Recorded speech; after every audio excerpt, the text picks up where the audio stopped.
Good morning, everybody. Welcome back. Today we've got my take on the Blackmagic Cinema Camera 6K full frame. We'll be right back. All right, welcome back, everybody. Like I said in the intro, we're talking about this guy right here. Well, I have been, as you know, or may not know, I've switched to Lumix in the past year. I've got an S5IIX, which I've been doing a lot of the majority, or the all actually, of my real estate video on. The only downside is I have to buy a different lens to accommodate for the crop at 60 frames per second. Or I buy an APS-C lens and adjust accordingly. Unfortunately, there is no APS-C crop in photo mode, which really sucks. But the reasoning behind, I actually rented this camera to test it out to see how well it works for video, because I've seen rave reviews about the Blackmagic for years. That being said, I have also been seeing lately how the S1R2 and the S12 has some serious overheating issues, and that's just recording in 4K in mild environments. That's not something I need if I'm going to pay $3,200, $3,100, or $3,300, whatever they're going for. I'm not paying that kind of money for a camera that's going to overheat within 5 minutes. To me, that's just a little ridiculous. So decided to rent from now on, I'm just going to call it the 6K full frame, because I'm not going to say the entire thing. It's just too much. So with that, let's get into this. This is not going to be a full technical spec'd out review. If you want to see any of that, there are plenty of them. I mean, this is not a new camera by any means. However, I mean, the update on it, yeah, they have autofocus now, which we'll talk about that here shortly. And you'll see in some of the video that I'm going to include that it's let's just get into it. I like the form, me personally, I like the form factor. It's kind of big. I mean, it's a cinema camera. I mean, it's huge. And the other, I mean, the main reason that I went with this is because of all the codecs or the aspect ratios that you can shoot with this thing. I mean, your codec is you're only shooting Blackmagic RAW. You don't have the option for ProRes anymore, which is fine by me because I've completely switched to using DaVinci Resolve. Which, if you don't have DaVinci Resolve, I highly suggest buying it, because if you're shooting B-RAW, it's a no-brainer. Now, the easiest thing to say about this camera is the menu.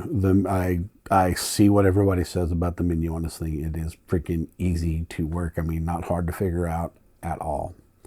So that's a huge plus over the past 18 years of doing photo and the last 5 of adding video in. This is the simplest menu I've ever used in my career, and I like it. And it looks like, you know, the future iterations like the Pixis and everything else that they're already putting out, it has the exact same menu. So I mean, you know, why change something that works? Now, the images coming out of this thing are gorgeous. For me, you know, going to a straight cinema camera, it really shouldn't be that much of a difference, but you know, it's a learning curve. I'm taking my time. I'm not using this really on paid projects just yet. I mean, I'm still fiddling with it, learning to play with it, and find the best settings on this that work for me. Like with anything, you know, you get a new camera.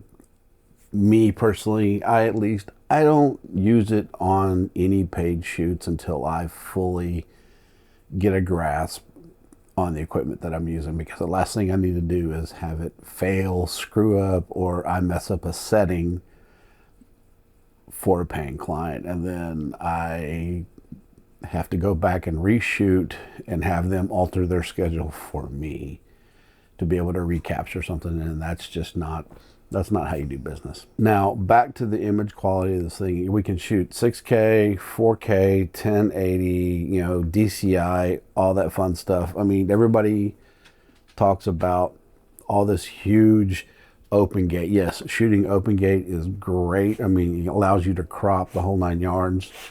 But now with the update that they have on this camera, all you got to do is just flip it horizontal if you want to do any kind of social media posts. I mean, that's not a bad thing.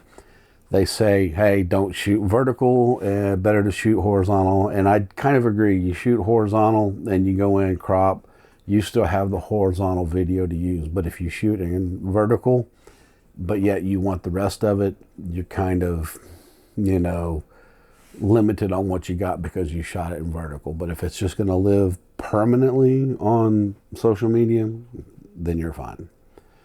I've shot a few things. Like I said, you'll see them in there combined with the autofocus to see what the autofocus does. But I did shoot some stuff in vertical, and I did include it in the sample footage that you'll see later. Like I said, this is not a technical review at all. I'm not huge in, I mean, I love tech, but I'm not huge into talking about the specs. You know, there's other people that do that. Gerald Undone, you know, they go into that, and Done did it, and everybody else, they get more in depth than I do. I'm not a beat you about the brow with something that has already been out for well over a year. Now you may ask, why am I reviewing this camera, you know, or this cinema camera well over a year later? Well, you know, I don't have sponsors. I don't have people who send me things. I'm just reviewing it for myself as continuity, and then sharing it with y'all. If y'all like it, y'all like it. You know, leave me comments. That's great. That may help somebody who doesn't like all of the crazy, long, drawn-out specs. This does this. You know, compare this to this. They're nice to watch, but I'm not really into that. I'd rather see videos on how people, you know, they talk about them for, you know, 5-6 minutes, and then get into how they like the final result. Mind you, the final result comes down to how you film it. You know, if you put trash in, you're going to get trash out. That's just a given. I mean, you know, you have to know your settings. You have to know your gear, i.e. that goes back to me saying, hey, I'm not using it for paying work just yet until I get comfortable with it to make sure that I'm not going to have any issues. On that, it is, like I said, if everybody knows, I'm just going to mention it here, it is an L mount, so since I do shoot Lumix, it works great. I've already got a bunch of L mount glass, so it's kind of a win-win for me. But I mean, there are adapters for, you know, L to PL or PL to L, however you want to say it, but I mean, there's not much you can't adapt to this thing. You just need to make sure whatever lenses you have, that they cover the sensor. Or that being said, we're well into this video, and I've really done nothing much but rambling, and I hope you've stuck with me this far. So let's take a look at the footage, and we'll be right back.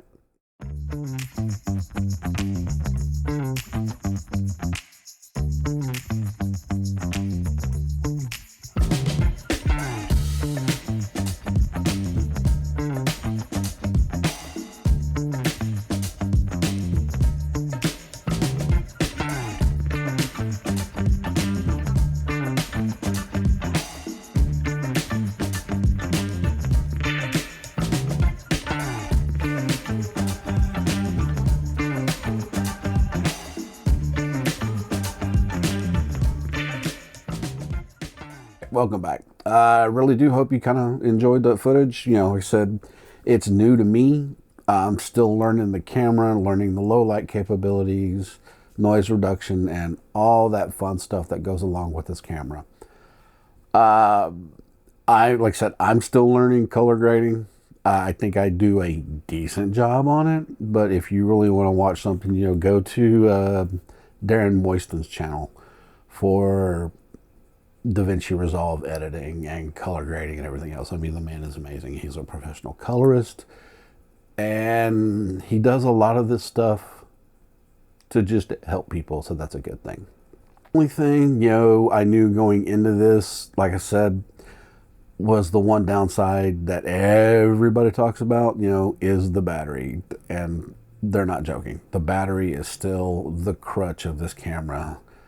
So luckily for me, I do everything in small clips, especially when it comes to real estate. So once this gets incorporated into real estate video, it's not going to be that big of a deal. I mean, I'll still have spare batteries with me, but, you know, shooting on a gimbal, I'm shooting no more than, you know, 15, 20, maybe a 30-second clip, and then, you know, stopping and setting up for the next, you know, spot in the house to do, or room or whatever. So it's not that big of a deal yet.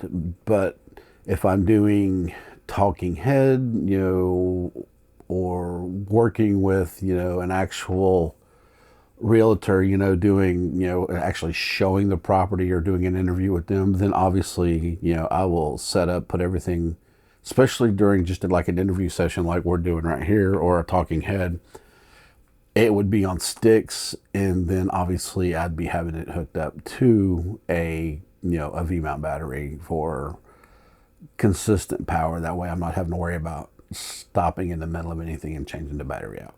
That's about all I got. And if anybody's looking and asking what I am recording on, I am recording on the new HollyLand Lark MX2.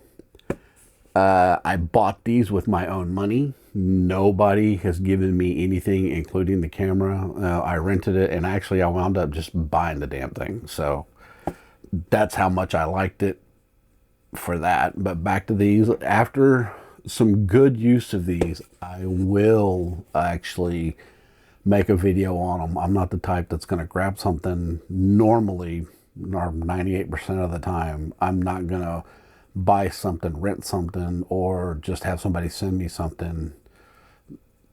Actually, let's not say send me something. That happened with the Enhancer. You know, I got a month to use it. So, but I will make a video on these talking about the intricacies and the use of them, which I'm going to tell you now. You know, I kind of need to go through and read the directions on these things, because they're a little tricky for me. So once I learn them and use them for a while and see how everything goes and test them in different situations, I will make an actual video on these. So it may be 6 months. I don't know, because I want good use out of something. Other than that, I hope y'all found this video informational. If you like this content, that's great. Please click follow, subscribe, click the bell notification. That way you get more notifications of when I actually post a video, whatever it may be. You know, it helps out the channel. I mean, I'm a small channel and I would love to have more subscribers. But keep in mind, I'm not doing this to become a full-time YouTuber. I have a full-time job and a side job, and I do this for fun and for informational content for people like you. So with that being said, you know, have a good day, good week coming, and we'll see you in the next one.